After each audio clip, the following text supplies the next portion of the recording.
सेवा जोहार नन्ना बस्तरिया वट्टी दादी। साथियों, मातृभाषा से ही हमारी सांस्कृतिक सामाजिक भावनाओं का विस्तार होता है।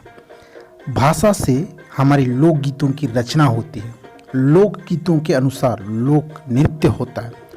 मातृभाषा में अपनी संस्कृति की ऐसी परंपरा निहित होती है जो दूसरी भाषा में संभव नहीं है। दुनिया का कोई भी भाषा हो, वो सामाजिक संरचना के स्तर पर तीन महत्वपूर्ण चीज़ों से हमें जोड़ती है। पहला, रूढ़ि व प्रथा। दूसरा, इतिहास एवं विरासत। और तीसरा, हमारी मूल पहचान एवं संस्कृति से हमें जोड़ती है। हाँ साथियों, मातृभाषा का ऐसे ही एक शब्द है पाटा, मीन्स गीत। इस पाटा शब्द में कारक के भेदों को जोड़कर वाक्य बनाना सीखेंगे। साथियों, चलिए सीखते हैं। पहला, कर्ता कारक ने। यहाँ पर पाटा मीन्स गीत। यहाँ पर एक वचन में गीत को गोंडी में पाटा बोलते हैं। चलिए इससे संबंधित वाक्य बनाते हैं। ईद पाटा नाक एंध हित। इसका हिंदी अनुवाद होगा, यह या इस गीत ने मुझे नचाया। अब चलिए बहुवचन में देखते हैं। यहाँ पर गीतों को गोंडी में पाटांग कहते हैं। अब चलिए वाक्य बनाते हैं। गोंडी पाटांग माक एंध हित। इसका हिंदी अनुवाद होगा, गोंडी गीतों ने हमें नचाया। यहाँ देखिए दूसरा, कर्म कारक को।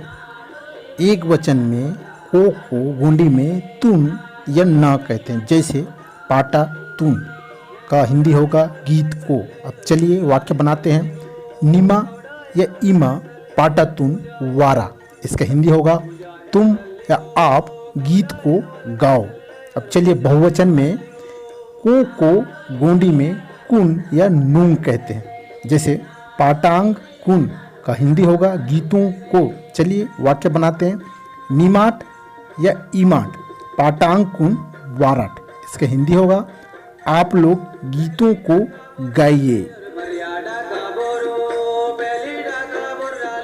साथियों, अलग अलग क्षेत्रों के अनुसार मूल रूप में अलग अलग प्रत्यय जोड़ा जाता है। आपके क्षेत्र में जो प्रत्यय ज़्यादा चलन में है आप वैसे ही बोलिए। जिस क्षेत्र में नहीं है तो मेरे अनुसार प्रत्यय जोड़कर वाक्य बनाइए। इस पर ज़्यादा कन्फ्यूज होने की ज़रूरत नहीं है। लक्ष्य केवल गोंडी सीखना है, इस पर ज़्यादा ध्यान हो।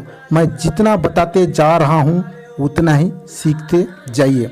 चलिए यहाँ पर तीसरा, करण कारक से के द्वारा। यहाँ पर एक वचन में से के द्वारा को गोंडी में ते, ने, तह, से, सी, ताल, नाल, नसी कहते हैं, जैसे पाटा ते का हिंदी होगा गीत से। चलिए वाक्य बनाते हैं। विसिंग कुन पाटा ते डैहा। इसका हिंदी होगा, मक्खियों को गीत से भगाओ। अब चलिए बहुवचन में से के द्वारा को गोंडी में ते, ने, कुन, से, सी, नाल, कुनसी कहते हैं, जैसे पाटांग ते का हिंदी होगा गीतों से। चलिए वाक्य बनाइए।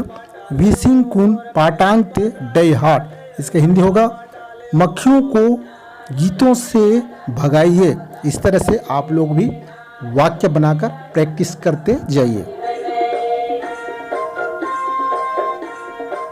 साथियों, गोंडी सहज अभिव्यक्ति है, इसमें कठिनता नहीं है, लेकिन कुछ भाषाओं में कठिनता है। कठिन भाषाओं के अक्षरों शब्दों के उच्चारण में ऊर्जा का अपव्यय होता है।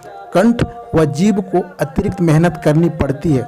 इसी कठिनता ने ग को घ बना दिया और ब को भ बना दिया, फिर गोटुल को घोटुल और भूमकाल को भूमकाल बना दिया। आप अक्सर देखेंगे गोंडी बोलने वाला खाना को खाना, घर को घर, धन को धन, भाभी को भाभी बोलता है, क्योंकि उसे अतिरिक्त मेहनत करने की आदत नहीं है। आप कुछ शब्दों को स्वयं बोलिए, बार बार बोलिए, फिर आकलन लगाइए। अगर मैं गलत हूँ तो भी कमेंट करिए और सही हूँ तो भी कमेंट करिए। अब चलते हैं चौथा, संप्रदान कारक को के लिए। यहाँ पर एक वचन में को तुन, ना या ने और के लिए को गोंडी में काजे, लाने या लाई कहते हैं। चलिए यहाँ देखते हैं। पाटा तुन का हिंदी होगा गीत को। चलिए वाक्य बनाते हैं। गोटुल ते पाटा तुन वाराना आन, इसका हिंदी होगा गोटुल में गीत को गाना है।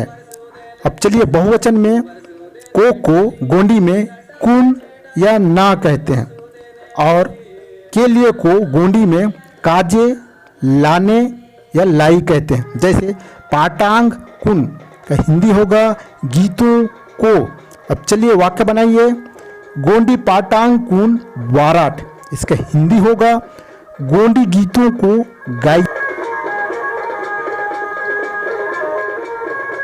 यहाँ पर पांचवा अपादान कारक से अलग या पृथक होने में। एक वचन में से को गोंडी में तह, ताल, न, ते, से, सीन कहते हैं। जैसे पाटा तह का हिंदी गीत से। चलिए वाक्य बनाते हैं। ईद गोंडी पाटा हता अलगे मनता, इसका हिंदी होगा यह गोंडी गीत से अलग है। अब चलिए बहुवचन में से को गोंडी में नाल, कुन, ते, से, सीन कहते हैं। जैसे पाटांग नाल का हिंदी होगा गीतों से। चलिए मिलकर वाक्य बनाते हैं। ईव गोंडी पाटांग नाल अलगे मनता, इसका हिंदी होगा ये गोंडी गीतों से अलग हैं। छठवां संबंध कारक का, के, की, रा, रे, री। इसमें एक वचन में का, के, की, रा, रे, री को गोंडी में ना, ता, टा, टोर, नोर, नोर, तोर, तोड़ कहते हैं। जैसे पाटा ना का हिंदी होगा गीत का या गीत के या गीत की। अब चलिए वाक्य बनाइए। गोंडी पाटा ना मजा वो, इसका हिंदी होगा गोंडी गीत का आनंद लो। अब चलिए बहुवचन में का, के, की, रा, रे, री को गोंडी में ना, नांग, नोर्क, नोर्क, तोर्क, तोड़क कहते हैं। जैसे पाटांग ना, इसका हिंदी होगा गीतों का या गीतों के या गीतों की। चलिए वाक्य बनाइए। गोंडी पाटांग ना मजा ओम्ट, इसका हिंदी होगा गोंडी गीतों का आनंद लीजिए। यहाँ देखिए सातवां अधिकरण कारक में पर। इसमें एक वचन में को गोंडी में टे, ते, ने कहते हैं और पर को गोंडी में परो या रपो। जैसे पाटा ते का हिंदी होगा गीत में। चलिए वाक्य बनाइए। गोंडी पाटा ते जीवा मनता, इसका हिंदी होगा गोंडी गीत में जान है। अब चलिए बहुवचन में को ने या ते कहते हैं और पर को परो या रपो। जैसे पाटांग ते का हिंदी होगा गीतों में। चलिए वाक्य बनाते हैं। गोंडी पाटांग ते मजवानता, इसका हिंदी होगा गोंडी गीतों में आनंद आता है। आठवां संबोधन कारक ए, हे, अरे, ओ, अजी। एक वचन में ए, हे, अरे, ओ, अजी को गोंडी में ती, ए या नी कहते हैं। जैसे पाटा ती का हिंदी होगा ये गीत। अब चलिए वाक्य बनाइए। पाटा ती वलेंट बेस मनता, इसका हिंदी होगा ये गीत बहुत अच्छा है। बहुवचन में ये, हे, अरे, ओ, अजी को गोंडी में ओ या नीट कहते हैं। जैसे पाटांग नीट, इसका हिंदी होगा ये गीतों। अब चलिए वाक्य बनाइए। पाटांग नीट वलेंट बेस मनतांग, इसका हिंदी होगा ये गीतों बहुत अच्छे हैं। साथियों मेरी वीडियो पसंद आया तो प्लीज़ लाइक करिए, कमेंट्स करिए। अगर आप नए व्यूअर्स हैं, सब्सक्राइब नहीं किए हैं तो प्लीज़ सब्सक्राइब कर दीजिए और साथ ही साथ बेल आइकन को प्रेस कर दीजिए और ज़्यादा से ज़्यादा लोगों तक शेयर करिए। अपने लोगों को बताइए, गोंडी सीखने के लिए प्रोत्साहित करिए और गोंडी सिखाने के लिए ज़्यादा से ज़्यादा रुचि लीजिए। आज के लिए इतना ही। अगले वीडियो में कुछ नया लेकर पुनः आप लोगों के बीच में आऊँगा। तब तक के लिए बस्तरे वट्टी दादी की ओर से आप सभी को बहुत बहुत वलेंड वलेंड सेवा जोहार, जय जोहार, सेवा सेवा।